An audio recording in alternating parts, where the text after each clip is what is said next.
اللهم اجعل في قلبي نورا بسم اللہ الرحمن الرحیم۔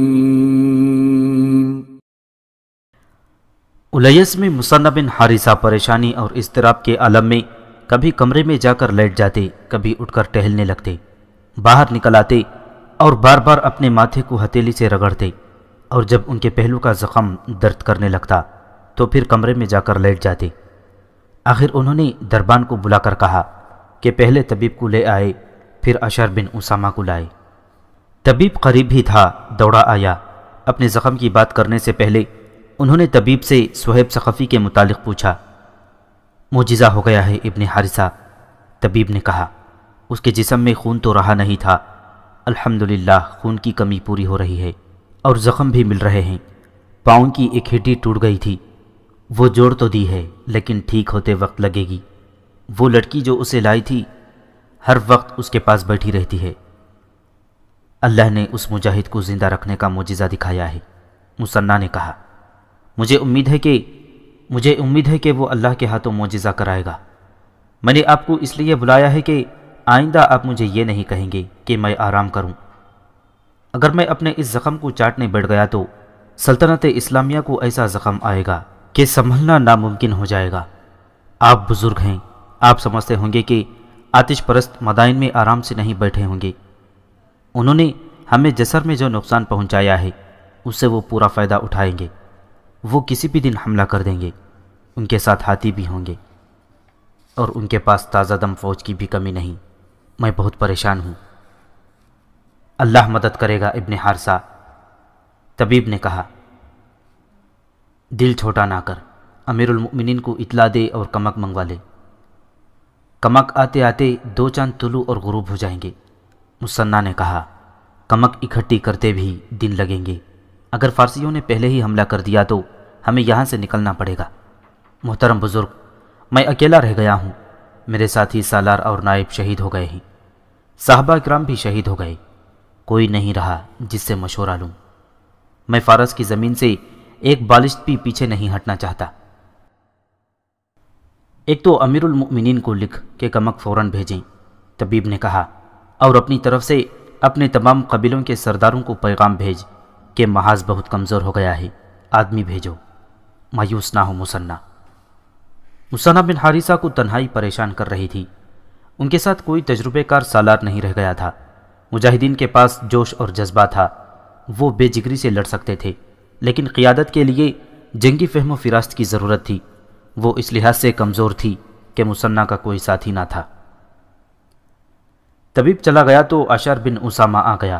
یہ مجاہد تجربے کار جاسوس تھا، جو پہلے ایک بار پاگل کے بہروپ میں اور دوسری بار یہودی ربی یعنی مذہبی پیشوا بن کر مدائن گیا، اور دونوں بار کچھ عرصہ وہاں رہ کر بڑی کارآمد معلومات لے آیا تھا۔ ان سے مسلمانوں کے لشکر کو بہت فائدہ ہوا تھا۔ ابن اسامہ، مصنع بن حارثہ نے اسے کہا، تو دیکھ رہا ہے ہمارے پاس کچھ نہیں رہا۔ اگر مدائن سے فوج اچانک آ گئی تو ہم یہاں سے نکل بھاگنے کے سوا کچھ نہیں کر سکیں گے۔ اپنا کمال ایک بار پھر دکھا دے۔ تو بہتر جانتا ہے کس بہروپ میں وہاں جائے گا۔ میں چاہتا ہوں کہ مدائن سے فوج نکلے تو مجھے ایک دن پہلے خبر ہو جائے، میں 3-4 جگہوں پر گھات لگا کر اس فوج کو راستے میں ختم کر سکتا ہوں۔ ایسا ہی ہوگا سپہ سالار، اشعر بن اسامہ نے کہا۔ انشاءاللہ ایسا ہی ہوگا۔ میں اگر واپس نہ آؤں تو اس کا مطلب یہ ہوگا کہ مدائن میں فوج کی کوئی نقل و حرکت نہیں، آپ اطمینان سے تیاری کرتے رہیں۔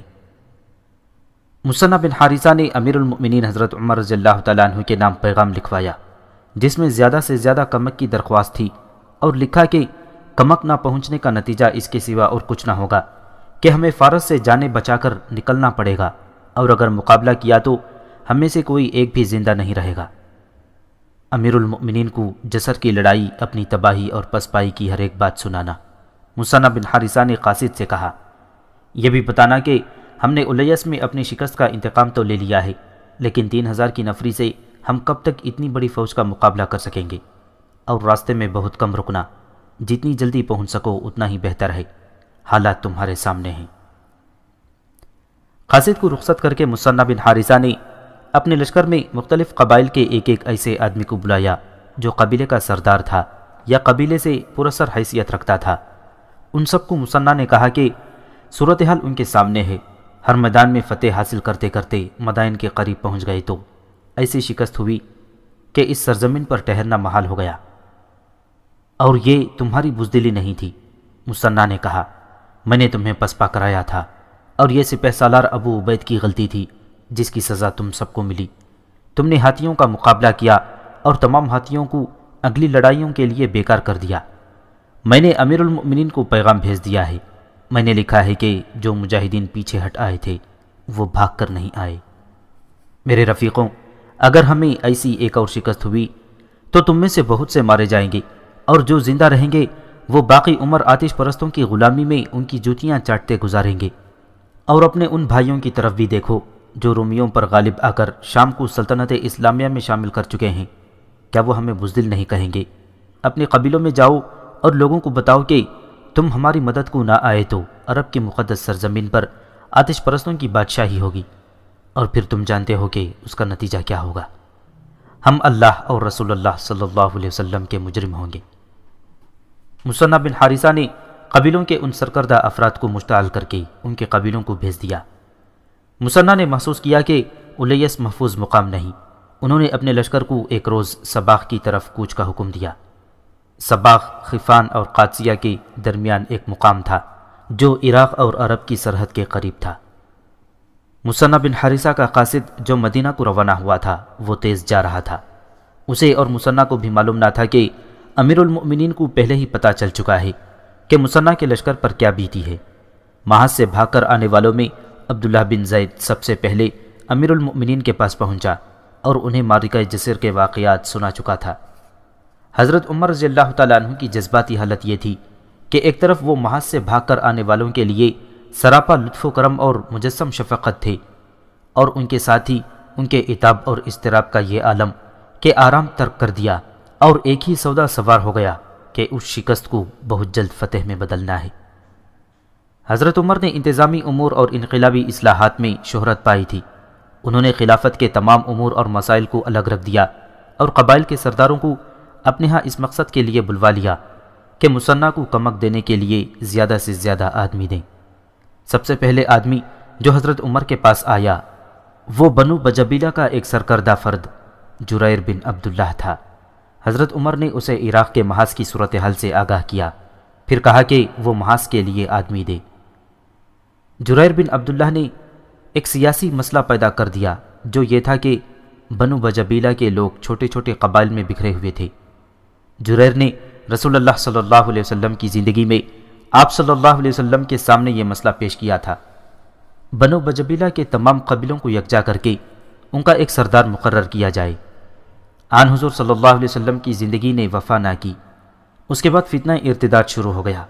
جریر نے سرداری کا مسئلہ خلیفہ اول حضرت ابوبکر صدیق رضی اللہ تعالیٰ عنہ کے آگے رکھ دیا کہ تم دیکھ نہیں رہے ہم کہاں مصروف ہیں۔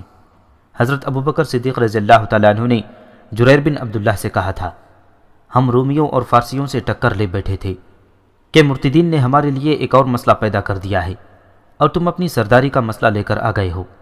اس وقت ضرورت یہ ہے کہ اپنے زیادہ سے زیادہ آدمی ساتھ لے کر شام کے محاذ پر چلے جاؤ، پھر جب ادھر سے فراغت ہوگی تو تمہاری سرداری کی طرف توجہ دیں گے۔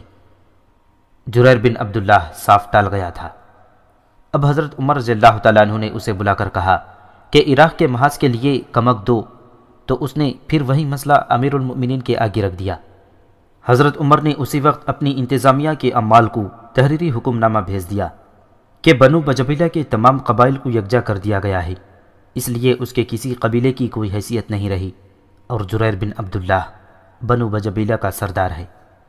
اب تم اپنے آدمی ساتھ لو اور عراق کے محاذ پر مصنع بن حارثہ کے پاس چلے جاؤ۔ حضرت عمر نے جریر سے کہا، ہم عراق نہیں شام کے محاذ پر جائیں گے۔ جریر نے کہا، کیونکہ ہمارے بزرگ شام کے رہنے والے تھے۔ ضرورت عراق کے محاذ پر ہے، حضرت عمر رضی اللہ تعالیٰ عنہ نے کہا۔ پھر بھی ہم شام کے محاذ پر جائیں گے، جریر نے کہا۔ تجھ پر خدا کی لعنت ہو۔ حضرت عمر کا مزاج برہم ہو گیا۔ طنزیہ لہجے میں بولے، تو اپنے قبیلے کے لیے اجرت لینا چاہتا ہے، میں اجرت دیتا ہوں۔ مال غنیمت جو تیرے قبیلے کے اور تیرے حصے میں آئے گا تو وہ تم لوگوں کا ہی ہوگا۔ میں تجھے خمس میں سے مزید چوتھائی حصہ دوں گا۔ ایک مورخ ابن قلقان نے چند ایک مورخوں کے حوالوں سے لکھا ہے کہ محاذ کی ضرورت شدید نہ ہوتی تو حضرت عمر جریر کے ساتھ بہت برا سلوک کرتے، لیکن امیر المؤمنین نے ضبط سے کام لیا۔ محمد حسین ہیکل لکھتا ہے کہ جریر نے اتنی بار عراق جانے سے انکار اور شام جانے پر اصرار کیا کہ حضرت عمر غصے سے سرخ ہو گئے، لیکن ضرورت ایسی تھی کہ انہیں غصے کو پی کر سودا بازی کرنا پڑی۔ جریر نے یہ سودا قبول کر لیا اور اپنے قبیلے کے سرداروں کو تیار کرنے کے لیے چلا گیا۔ کئی ایک قبیلوں کے سردار آئے ہوئے تھے۔ حضرت عمر نے سب سرداروں کو اپنے پاس بلا لیا۔ کیا تم بھی جہاد پر جانے کی اجرت لوگے؟ حضرت عمر نے پوچھا۔ کیا اللہ اور اللہ کے رسول کے فرائض اجرت پر پورا کیا کرو گے؟ کیا تم بھی شہیدوں کا خون بیچنے آئے ہو؟ خدا کی قسم ابن خطاب، ایک سردار نے کہا، جو تو کہہ رہا ہے یہ تیرے دل کی آواز نہیں۔ لوگ کہتے تھے کہ عمر غسیلہ ہے، اسے خلیفہ نہ بناؤ۔ کیا تو ہمیں یہ بتانا چاہتا ہے کہ لوگ ٹھیک ہی کہتے تھے؟ بول، بات کیا ہے؟ ہم جانتے ہیں فارس کے محاذ پر کیا مصیبت آ پڑی ہے۔ ایک اور قبیلے کے سردار نے کہا، وہاں سے کچھ لوگ بھاگ آئے ہیں، لیکن ابن خطاب تو ہمارا خلیفہ ہے، امیر المؤمنین ہے، اگر تو حوصلہ ہار بیٹھا تو قوم کا کیا بنے گا؟ تیرا غصہ بتاتا ہے کہ تو گھبرا گیا ہے۔ ہمیں بتا اب ہمارا فرض کیا ہے؟ کیا وہ حکومت تھی اور کیا تھا وہ معاشرہ کہ قوم کا ایک فرد قوم اور سلطنت کے سب سے بڑے اور با اختیار سربراہ کو یوں ٹوک رہا تھا جیسے خلیفہ اس سے درجے میں چھوٹا ہو۔ اللہ کی رحمت اس خلیفہ پر جس نے اس شخص کی بات سنی تو چہرے سے غصے کی لالی غائب ہو گئی اور چہرے پر جلالی تاثر آ گیا۔ اللہ تجھے جزا دے ابن معبد۔ حضرت عمر رضی اللہ تعالیٰ عنہ نے کہا، تو نے میری نہیں اللہ تعالیٰ کی خوشنودی حاصل کر لی ہے۔ ابھی ابھی ایک بجبلی میرے ساتھ اپنے مجاہدوں اور شہیدوں کی قیمت چکا کر گیا ہے۔ لعنت ہو ایسے مسلمان پر۔ حسین بن معبد نے کہا، ہمیں بتا کیا چاہیے؟ مصنف بن حارثہ صرف 3000 نفری کے ساتھ اکیلا رہ گیا ہے۔ حضرت عمر نے کہا، کمک چاہیے اور بہت جلدی۔ وہ بنو تمیم کا سردار حسین بن معبد تھا۔ اس نے زیادہ بات نہ سنی اور کہا کہ 1000 آدمی میرے قبیلے کے تیار لکھ لے۔ حسین بن معبد کے بولنے کی دیر تھی کہ باقی سب سردار بھی بول پڑے اور چلے گئے۔ جو کمک تیار ہو گئی اس کی تفصیل تاریخ کے مطابق یہ ہے۔ بنو تمیم کے 1000 آدمی، ان کا قائد حسین بن معبد تھا۔ قبیلہ ازد کا سردار مخنف بن سلیم اپنی قیادت میں 700 گھوڑ سوار لے کر آیا۔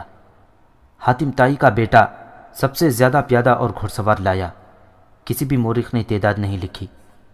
قبیلہ رباب، بنو کنانہ، قسم بنو حنزلہ اور بنو حنبہ نے بھی بڑے بڑے جیش اکٹھے کر دیے۔ تعداد معلوم نہیں۔ ان کے قائد ارفجہ بن حرسمہ اور غالب بن عبداللہ تھے۔ بنو بجبیلہ کا سردار جریر 2000 سے کچھ زیادہ پیادے اور سوار لے آیا۔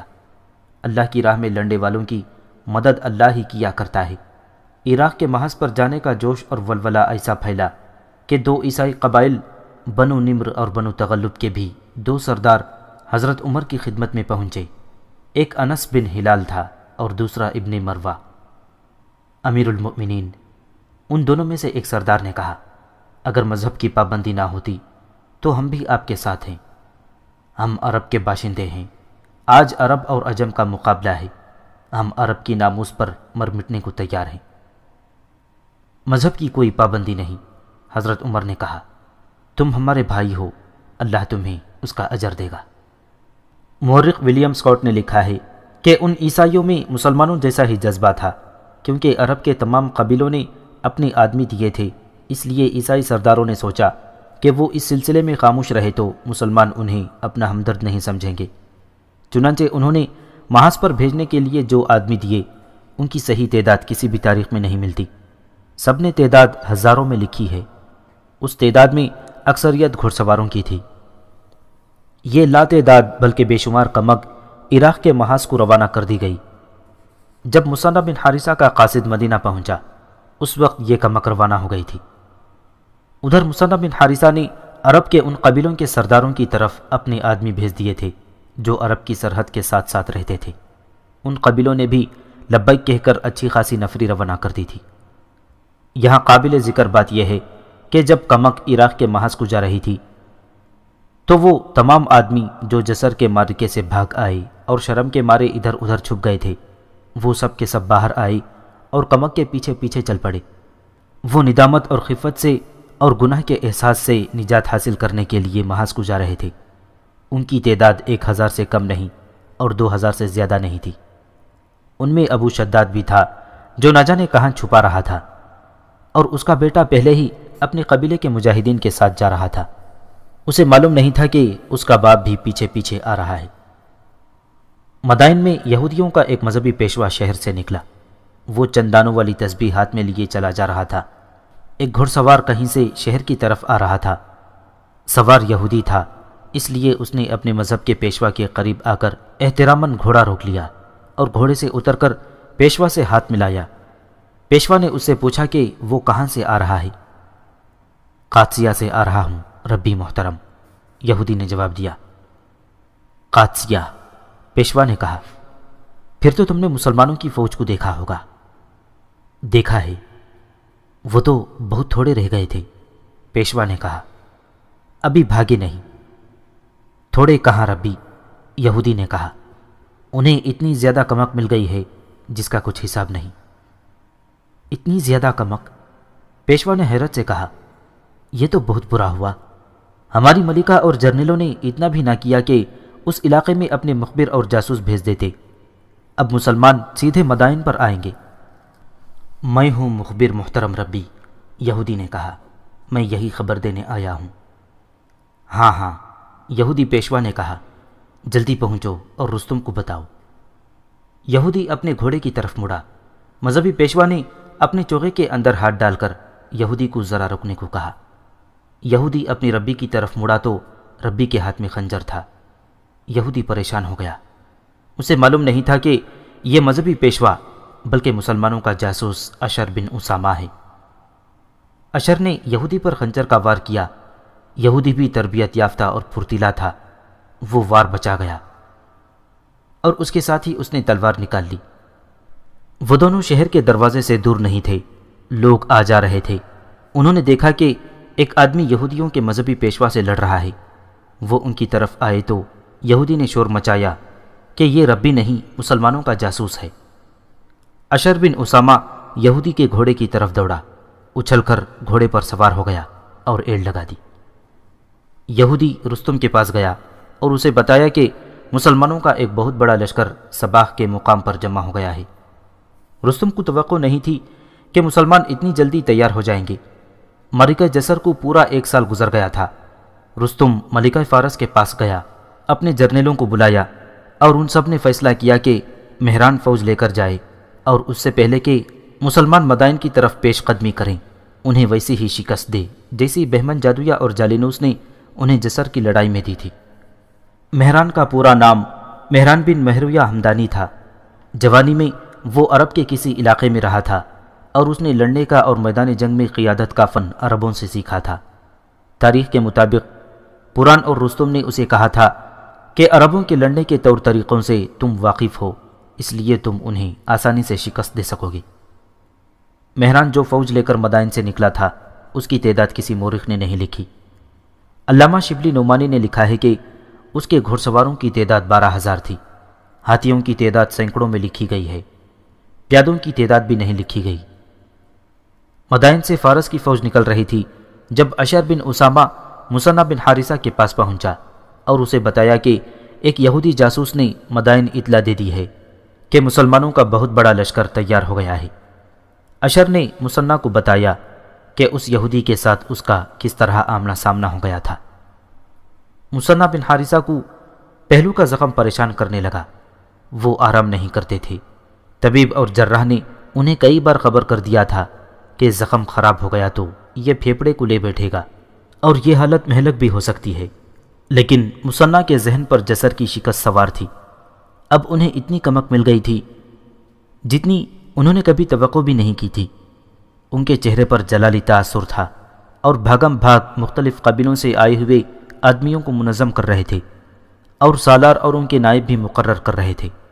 ان میں بہت سے لوگ ایسے تھے جو لڑنا تو جانتے تھے اور ان میں جذبہ جہاد بھی تھا، لیکن میدان جنگ میں وہ پہلی بار آئے تھے۔ مثنى بن حارثہ نے اس لشکر کو سباق سے کوچ کا حکم دیا۔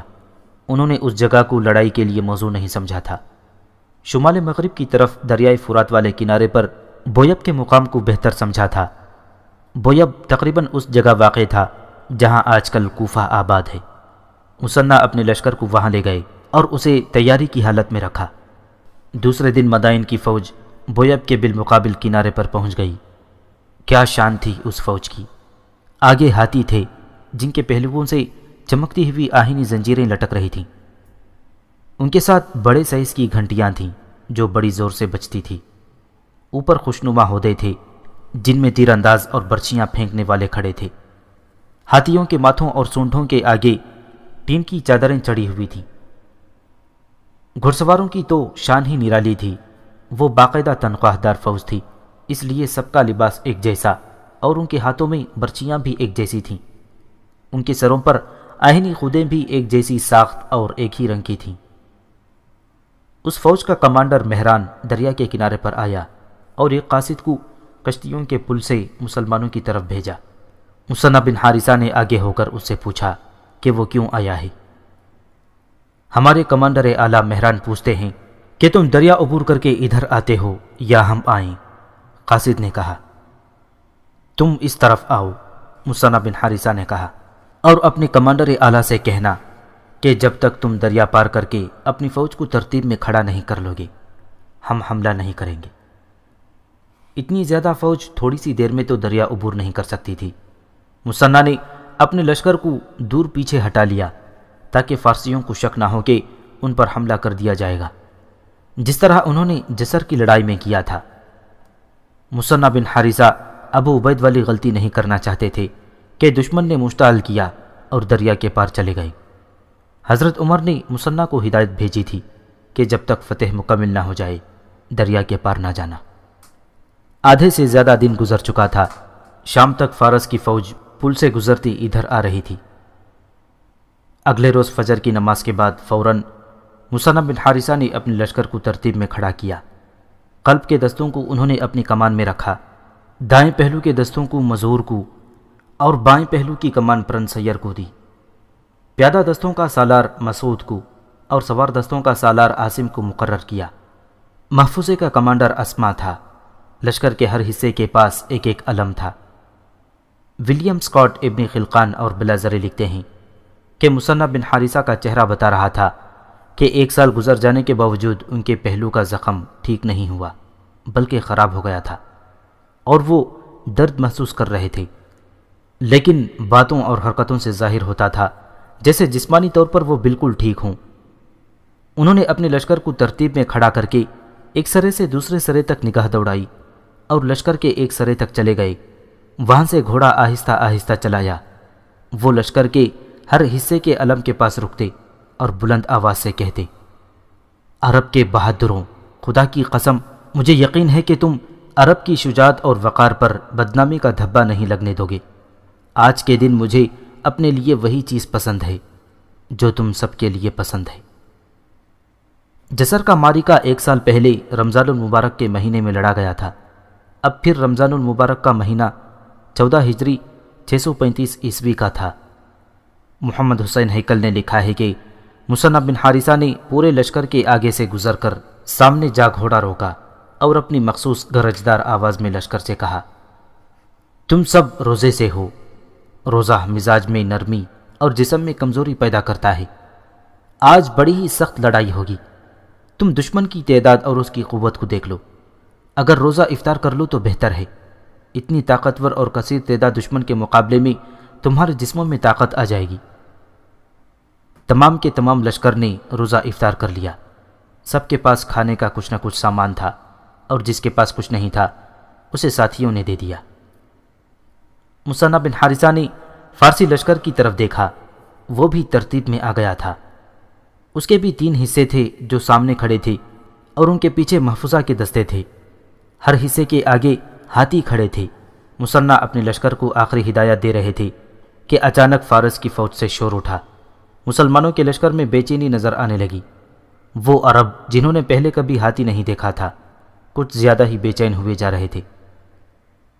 اس شور کی طرف توجہ نہ دو، مصنع بن حارثہ نے اپنے لشکر سے کہا، یہ بزدلوں کا شور و غوغا ہے، تم خاموش رہو، آپس میں بات کرنی ہو تو سرگوشی میں کرو۔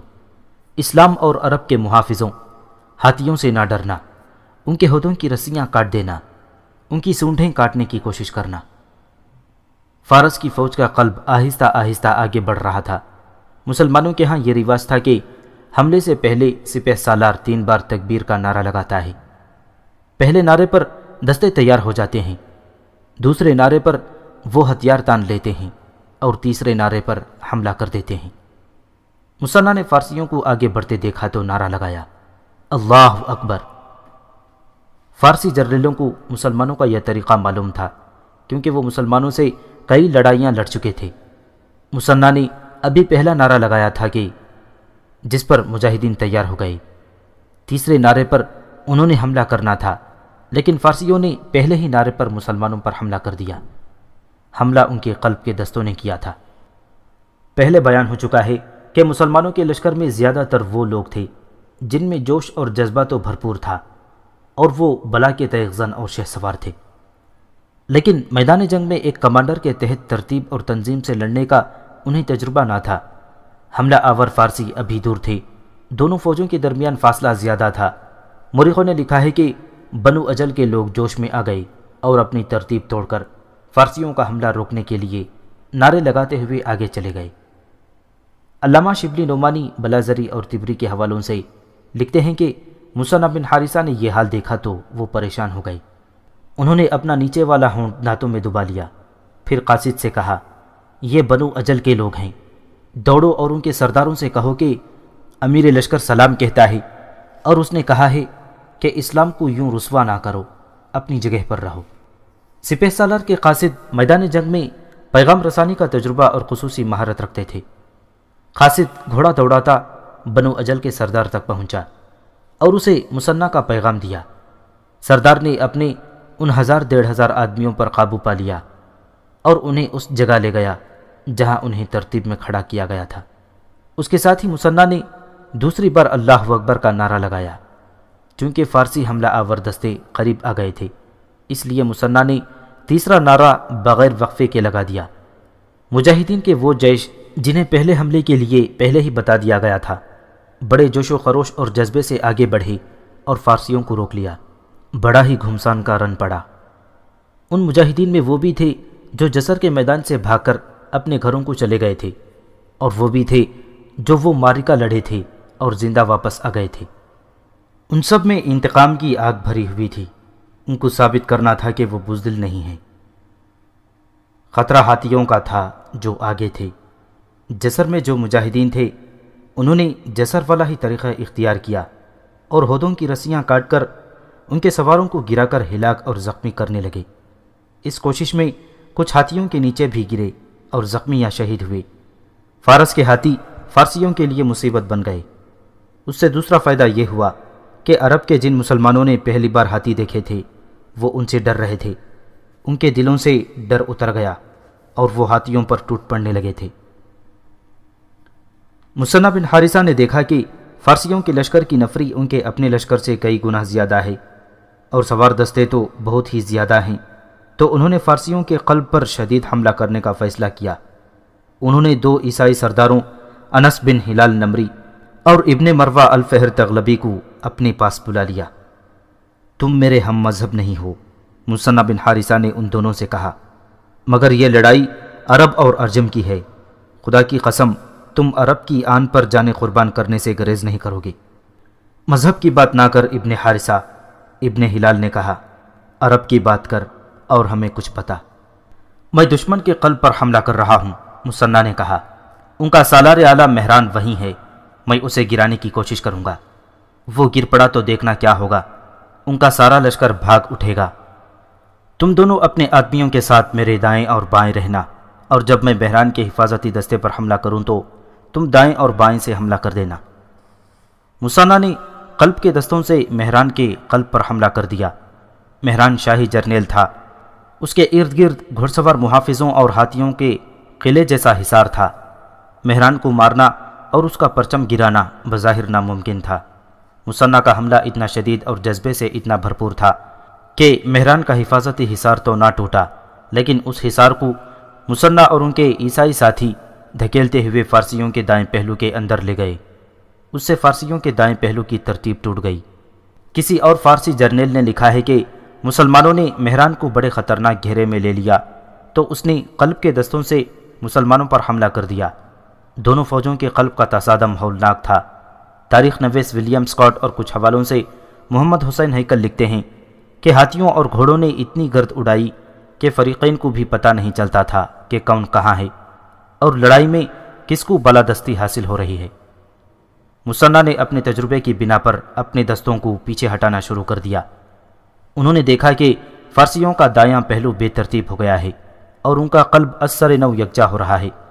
مثنیٰ نے فارسیوں کے دونوں پہلوؤں پر حملہ کر دیا۔ زخمی ہاتھی جن کے ہوتے گر پڑے تھے وہ محاوتوں کے بغیر اپنی ہی فوج کو کچلتے پھرتے تھے۔ مورخوں نے لکھا ہے کہ مثنیٰ بن حارثہ کی بڑی بلند آواز بار بار سنائی دیتی، اسلام کے جانبازوں، تم اللہ کی مدد کرو، اللہ تمہاری مدد کرے گا۔ یہ للکار مسلمانوں کا حوصلہ بڑھا رہی تھی۔ فارسیوں کا دایاں پہلو جو پہلے ہی بے ترتیب تھا ایسا اکھڑا کہ اس کے سپاہی کشتیوں کے پل سے بھاگنے لگے۔ اس پہلو کو مسلمانوں نے ایسی شدت سے پیچھے کو دھکیلا کہ دریا تک لے گئے۔ فارسیوں نے دریا میں کودنا شروع کر دیا۔ مثنیٰ بن حارثہ نے اپنے محفوظے کے سواروں کو اس حکم سے دوڑا دیا کہ پل کا راستہ روک لو اور کسی فارسی کو بھاگنے نہ دو اور کسی کو زندہ نہیں پکڑنا، سب کو ختم کر دو اور جو دریا میں کود رہے ہیں انہیں تیروں سے ختم کر دو۔ لڑائیوں میں ایسا ہی ہوتا تھا کہ فوج کے کسی ایک دستے پر بھگدڑ مچ جاتی تو اس کا اثر ساری فوج پر ہوتا تھا۔ فارسیوں کے ساتھ بھی ایسے ہی ہوا۔ ایک پہلو کے دستے بھاگنے لگے تو دوسرے دستوں کے بھی حوصلے پست ہونے لگے، لیکن ان کا کمانڈر مہران ابھی زندہ تھا، اس کا پرچم ابھی بلند تھا، وہ تابڑ توڑ حملے کر رہا تھا۔ مثنیٰ بن حارثہ نے اپنے تمام لشکر کو پیچھے ہٹا لیا اور بڑی تیزی سے اسے ترتیب میں کیا۔ مسلمانوں نے دیکھا کہ فارسیوں کے تمام ہاتھی زخمی ہو کر ادھر ادھر بھاگ دوڑ رہے ہیں اور اپنی فوج کو ترتیب میں نہیں آنے دے رہے۔ پھر مسلمانوں نے دیکھا کہ میدان جنگ فارسیوں کی لاشوں سے اٹ گیا ہے تو ان کی تھکن ختم ہو گئی اور لڑنے کے جذبے میں نئی تازگی آ گئی۔ ادھر پل کے سامنے تو فارسیوں کی لاشوں کے انبار لگ گئے تھے۔ دریا میں کودنے والے فارسی مسلمانوں کے تیر کھا کر یا تیرنا نہ جاننے کی وجہ سے ڈوب گئے تھے۔ مثنیٰ کو فتح کے آثار نظر آنے لگے تھے، لیکن فارسیوں کی تعداد ابھی تک زیادہ تھی۔ مثنیٰ نے یہ بھانپ لیا تھا کہ فارسیوں میں بددلی پیدا ہو گئی ہے اور وہ صرف اس لیے میدان میں موجود ہیں کہ ان کا سب سے بڑا کمانڈر مہران موجود ہے اور اس کا پرچم ابھی بلند ہے۔ مثنیٰ نے ایک اور نعرہ لگایا، اپنا پرچم بلند رکھو، اللہ تمہیں بلند رکھے گا۔ مثنیٰ نے اب جو حملہ کرایا وہ بے حد زوردار تھا۔ فارسی اب ہاتھیوں کی حفاظتی دیوار سے محروم ہو گئے تھے۔ فارسیوں نے جم کر مقابلہ کیا۔ مورخ لکھتے ہیں کہ مسلمانوں نے بہادری اور جانبازی کے جتنے جوہر اس جنگ میں دکھائے ہیں وہ کسی اور جنگ میں نہیں دکھائے۔ مثنیٰ بن حارثہ نے اتنے زیادہ پھیلے ہوئے میدان جنگ میں قیادت بھی کی اور سپاہیوں کی طرح لڑے بھی۔ مثنیٰ بن حارثہ بنو بکر بن وائل میں سے تھے۔ ان کے بھائی مسعود بن حارثہ مثنیٰ کے ماتحت سالار تھے اور اپنے قبیلے کے سردار بھی تھے۔ مسعود نے اپنے قبیلے کے مجاہدین سے کہا تھا، اگر تم مجھے زخمی ہو کر گرتا دیکھو تو اپنا ہاتھ نہ روکنا۔ لڑائی میں لشکر پیچھے ہٹ کر بھی پلٹتا اور آگے بڑھتا ہے، اپنی جگہ پر ثابت قدم رہنا اور اپنے دشمن کا حق ادا کر دینا۔ یہ الفاظ جو تاریخ کے دامن میں موجود ہیں اپنے قبیلے کے مجاہدین سے کہنے کے کچھ دیر بعد مثنیٰ بن حارثہ نے حملے کا حکم دیا تھا تو ان کے بھائی مسعود بن حارثہ فارسیوں کی صفوں میں جا داخل ہوئے۔ ان کے قبیلے کے مجاہدین نے بعد میں بتایا کہ مسعود جس عتاب سے لڑ رہے تھے اس سے ان کے اپنے مجاہدین ڈر گئے تھے۔ ان کی تلوار جدھر گھومتی تھی ادھر فارسی گرتے نظر آتے تھے۔ آخر انہیں ایک ہی بار دو ایسے گہرے زخم آ گئے کہ وہ گھوڑے سے گرنے لگے۔ انہوں نے اپنے آپ کو سنبھال لیا اور بڑی ہی بلند آواز سے کہا، اے فرزندان بنو بکر بن وائل، اپنا پرچم بلند رکھو، اللہ تمہیں بلند رکھے گا۔ خبردار، میری موت سے ہراساں اور بددل نہ ہو جانا۔ یہ کہہ کر مسعود گھوڑے کو ذرا پیچھے لائے اور گھوڑے سے نیچے آ پڑے۔ مثنیٰ نے دیکھ لیا، فوراً پہنچے، گھوڑے سے اترے اور اپنے بھائی کو اٹھا کر پیچھے ایک جگہ لٹا دیا۔ مسعود شہید ہو چکے تھے۔ مثنیٰ اپنے گھوڑے کی طرف دوڑے، اچھل کر گھوڑے پر سوار ہوئے اور گلا پھاڑ کر اپنی مخصوص گرجدار آواز میں اعلان کیا، بنو بکر بن وائل کے مجاہدوں، میرا بھائی مارا گیا تو کوئی غم نہیں، غیرت مند اسی طرح جانیں دیا کرتے ہیں، دیکھو تمہارا پرچم نہ جھکے۔ مثنیٰ جب لڑائی کا جائزہ لینے لگے تو انہوں نے بنو نمر کے عیسائی سردار انس بن ہلال کو دیکھا جو مسعود بن حارثہ جیسے جوش و خروش سے لڑ رہا تھا۔ اس نے بہت سے فارسیوں کو بری طرح زخمی کر کے گرایا، مگر ایک فارسی نے پیچھے سے برچھی اس کی پیٹھ میں ایک بار، دو بار اور تیسری بار ماری تو انس بن ہلال گھوڑے سے گرے اور دم توڑ دیا۔ مثنیٰ بن حارثہ نے اس فارسی کو جہنم واصل کر دیا۔ مثنیٰ کے محافظوں نے کئی فارسیوں کو ہلاک کر دیا۔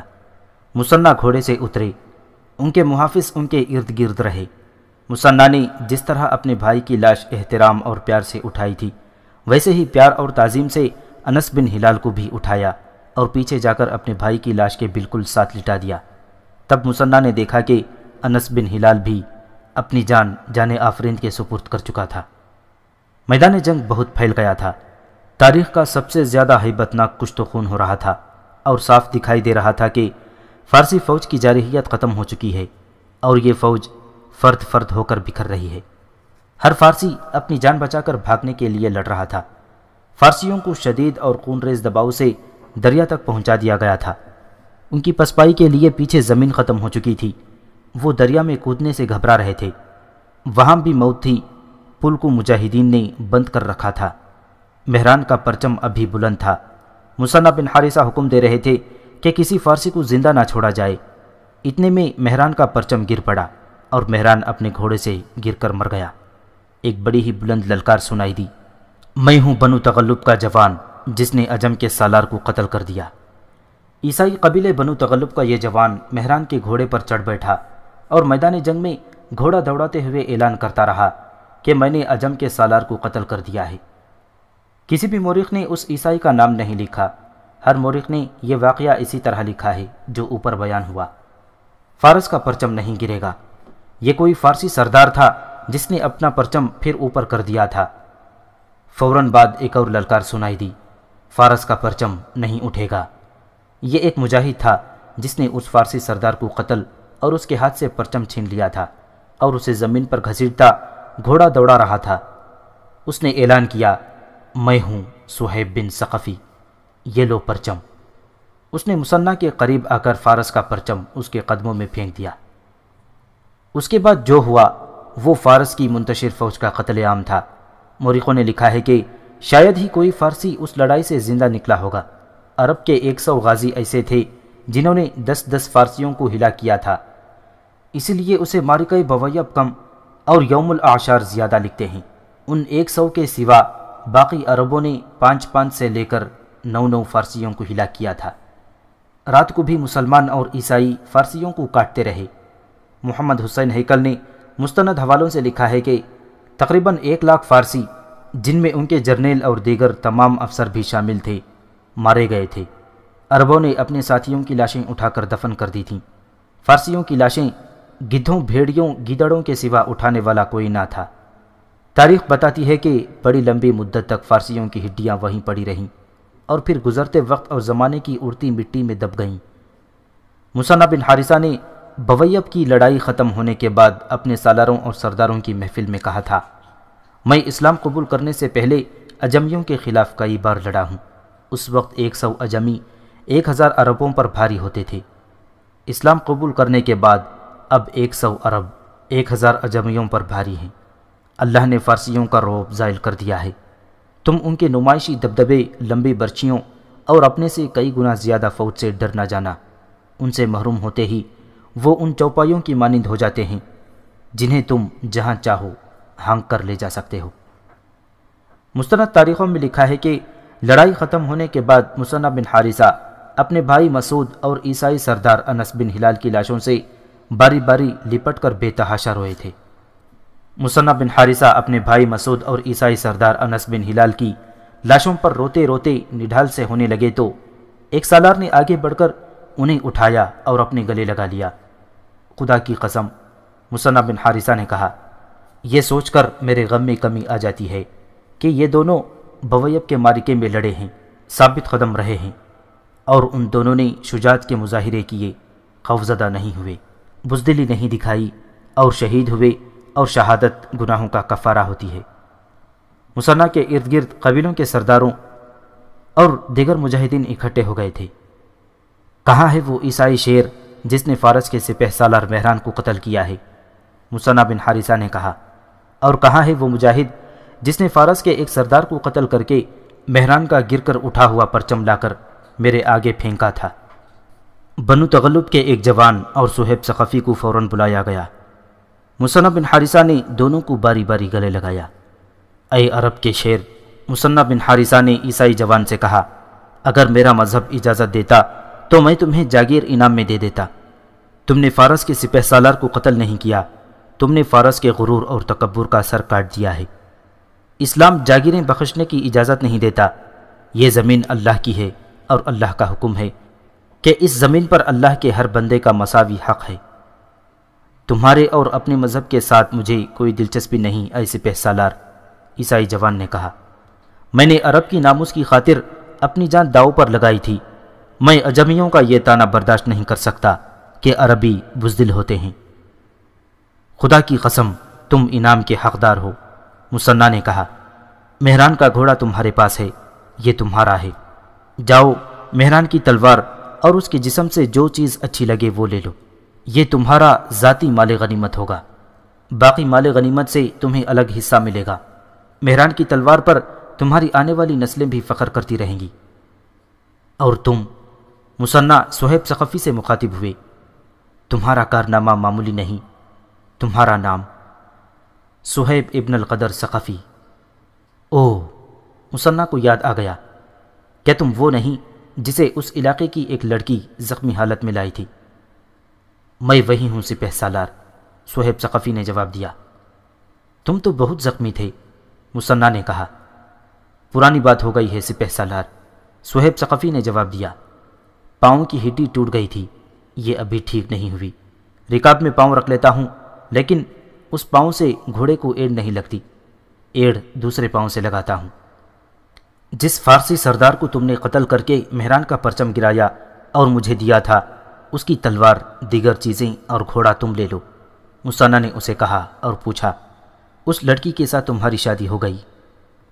نہیں سپہ سالار، صہیب ثقفی نے جواب دیا۔ نکاح تو آپ ہی نے پڑھنا ہے۔ آج رات نکاح ہو جائے گا، مثنی بن حارثہ نے کہا۔ مثنی اس وقت بہت خوش تھے۔ انہیں اپنے بھائی کی شہادت کا غم تو تھا، لیکن فتح کی خوشی اتنی تھی کہ غم دب گیا تھا۔ یہ دیکھ کر بھی مثنی کا غم ہلکا ہو گیا تھا کہ صرف ان کا بھائی نہیں، وہاں بہت سی بہنوں اور بہت سے بھائیوں کے بھائی شہید ہو گئے تھے۔ مثنی ہر کسی کے ساتھ ہنستے اور مسکراتے ہوئے بات کرتے تھے۔ اچانک انہوں نے اپنے اس پہلو پر ہاتھ رکھا اور ذرا جھک گئے جس پہلو میں انہیں جسر کی لڑائی میں زخم آیا تھا۔ مثنی کے کھلے ہوئے چہرے پر درد کا ایسا تاثر آ گیا جیسے درد ان کی برداشت سے باہر ہو۔ طبیب اور جراح انہیں کئی بار کہہ چکے تھے کہ مکمل آرام کریں، لیکن مثنی ٹال دیتے تھے۔ اس پہلو میں انہیں برچھی لگی تھی۔ زرہ کی زنجیر کی ایک کڑی نے ٹوٹ کر 2 پسلیوں کو توڑ دیا تھا۔ اس سے ان کا پھیپڑا بھی زخمی ہو گیا تھا۔ یہ زخم 1 سال پرانا ہو گیا تھا۔ آرام نہ کرنے اور مسلسل گھڑ سواری، کوچ پیش قدمی اور لڑائیاں لڑنے سے زخم مندمل ہونے کے بجائے خراب ہو گیا تھا، اور اب اس میں پیپ پڑنی شروع ہو گئی تھی، اور اب سانس لینا دشوار ہو رہا تھا۔ مثنی سانس لیتے تھے تو زخم سے شدید درد ہوتا تھا۔ اس کا انہوں نے یہ علاج سوچ رکھا تھا کہ پورا سانس لیتے ہی نہیں تھے۔ مثنی کو اس حالت میں دیکھ کر کچھ آدمی آگے بڑھے اور انہیں سہارا دے کر ان کے خیمے میں لے گئے۔ طبیب اور جراح کو اطلاع ملی تو وہ دوڑتے آئے۔ ان کی بیوی سلمہ ان کے ساتھ تھیں۔ مثنی کی حالت دیکھ کر پریشان ہو گئیں۔ جذبے اپنی جگہ ہیں ابن حارثہ، سلمہ نے مثنی سے کہا، اپنی جان کا بھی کچھ خیال کریں۔ کیوں آپ اپنی جان کے پیچھے پڑ گئے ہیں؟ زندگی اور موت اللہ کے اختیار میں ہے سلمہ، مثنی نے کہا۔ نہ جانے کس وقت اس کی ذات باری کا بلاوا آ جائے۔ میں اللہ کے حضور اپنے فرائض پورے کر کے جاؤں گا۔ یہ فارسی جو اپنے آپ کو سورج کے بیٹے کہتے ہیں، ان میں سے اسی کو زندہ رہنے دوں گا جو اللہ کو وحدہ لا شریک اور معبود اور محمد صلی اللہ علیہ وسلم کو اللہ کا رسول مان لے گا۔ طبیب اور جراح نے پٹیاں کھولیں تو سلمہ کی طرح ان کے چہروں پر بھی پریشانی کا گہرا تاثر چھا گیا۔ زخم سے پیپ پھوٹ رہی تھی اور مصنع کا سانس قدرتی طریقے سے نہیں چل رہا تھا۔ مصنع ادھورا سانس لیتے تھے۔ آج کی لڑائی نے زخم کو اور زیادہ خراب کر دیا ہے۔ جراح نے زخم کو گرم پانی سے صاف کرتے ہوئے کہا، اور آج کی لڑائی جس انجام کو پہنچی ہے وہ بھی تو دیکھو۔ مصنع نے مسکراتے ہوئے کہا، کوئی فارسی زندہ نظر آتا ہے؟ جسر کی شکست اور پسپائی سے میری روح زخمی ہو گئی تھی۔ میرے لشکر کا قتل عام ہوا تھا، آج میری روح کے زخم مل گئے ہیں۔ مصنع جوش میں آ گئے۔ میری منزل مدائن ہے، مدائن جو آگ کے پجاریوں کی گدی ہے، میرا انتظار کر رہی ہے۔ جس دن مدائن کی دیواروں پر میرے مؤذن کھڑے ہو کر اذان دیں گے، اس دن میرا یہ زخم بھی ٹھیک ہو جائے گا۔ تقریباً تمام مورخوں نے لکھا ہے کہ مصنع کے پہلو کا یہ زخم کسی اور کے پہلو میں ہوتا تو لڑنا تو دور کی بات ہے، اٹھ کر 2 قدم چل بھی نہ سکتا۔ مصنع بن حارثہ ایمان کی طاقت اور قوت ارادی کے بلبوتے پر سپہ سالاری کے تمام فرائض ادا کر رہے تھے اور سپاہیوں کی طرح لڑے بھی تھے۔ اس زخم اور اس کے درد کی ٹھیسوں کو انہوں نے معذوری بننے ہی نہ دیا، مگر زخم کی حالت مسلسل بگڑتی گئی۔ طبیب اور جراح مرہم پٹی کر کے چلے گئے تو مصنع نے سلمہ سے کہا کہ وہ تمام سالاروں کو بلوا دے۔ کیا آپ کچھ دیر آرام نہیں کر لیتے؟ سلمہ نے کہا، سالاروں کے ساتھ آپ باتیں کریں گے تو زخم پر زور پڑے گا۔ سلمہ، مصنع نے اپنی بیوی کا ہاتھ اپنے ہاتھ میں لے کر کہا، زندگی کا کچھ پتہ نہیں۔ طبیب اور جراح جب میرا زخم صاف کر رہے تھے، میں ان کے چہرے پڑھنے کی کوشش کر رہا تھا۔ مجھے ان کے چہروں پر مایوسی دکھائی دے رہی تھی۔ وہ مجھے آرام کرنے کو کہتے ہیں جو میں نہیں کروں گا۔ میں سالاروں کو 1-2 ضروری باتیں بتانا چاہتا ہوں۔ آج مجھ سے ایک غلطی ہوئی ہے جسے وہ بخوبی سمجھتے ہوں گے۔ میں جب ان کے ساتھ نہیں ہوں گا تو وہ یہی غلطی کر کے نقصان اٹھائیں گے۔ سالار آ گئے۔ مصنع بن حارثہ اٹھ کر بیٹھ گئے۔ میرے رفیقوں، مصنع بن حارثہ نے کہا، تم میں سے 2 سالاروں نے میرے اس اقدام کی تعریف کی تھی کہ میں نے پل پر قبضہ کر کے بھاگنے والے فارسیوں کا راستہ روک لیا تھا۔ اس کا نتیجہ یہ سامنے آیا کہ بھاگنے والے فارسی ہمارے مجاہدین کے ہاتھوں مارے گئے اور کچھ دریا میں کود کر فنا ہو گئے۔ لیکن میرے بھائیوں، میرا یہ اقدام قابل تعریف نہیں تھا، یہ میری کمزوری تھی۔ میں اللہ کا شکر ادا کرتا ہوں کہ میں اس کمزوری کے برے نتائج سے بچ گیا۔ تمام سالار حیران سے ہو کر مصنع بن حارثہ کا منہ دیکھنے لگے۔ میں چاہتا ہوں کہ تمہیں اچھی طرح سمجھا دوں کہ میرا یہ فیصلہ کہ پل کا راستہ روک کر بھاگنے والے دشمن کو فنا کر دو کیوں غلط تھا۔ ہو سکتا ہے میں کسی بھی لمحے تمہارا ساتھ چھوڑ کر دنیا سے رخصت ہو جاؤں گا، اس لیے میں ضروری سمجھتا ہوں کہ اپنے تجربات تمہارے حوالے کر دوں۔ یاد رکھو، جب تک دشمن کے پاس لڑنے کی تھوڑی سی بھی طاقت موجود ہو، اس کے کسی ایک بھی دستے کو اس طرح نہ روکنا جس طرح میں نے روکا تھا۔ اس طرح دشمن زخمی شیر کی طرح پورے قہر اور غضب سے حملہ کرتا ہے۔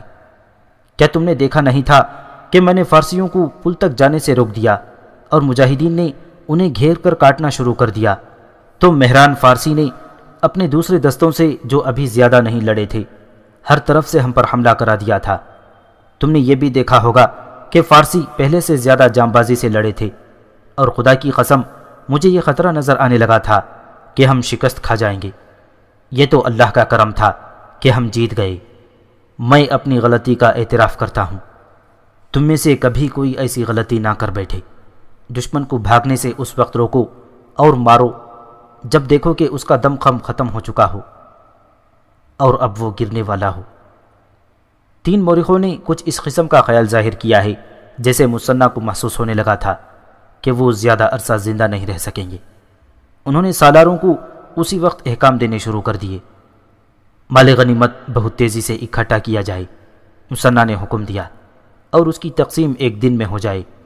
مال غنیمت کا 3/4 مدینہ امیر المؤمنین کی خدمت میں بھیج دیا جائے اور اس کے ساتھ ہی مدائن کی طرف پیش قدمی کی جائے۔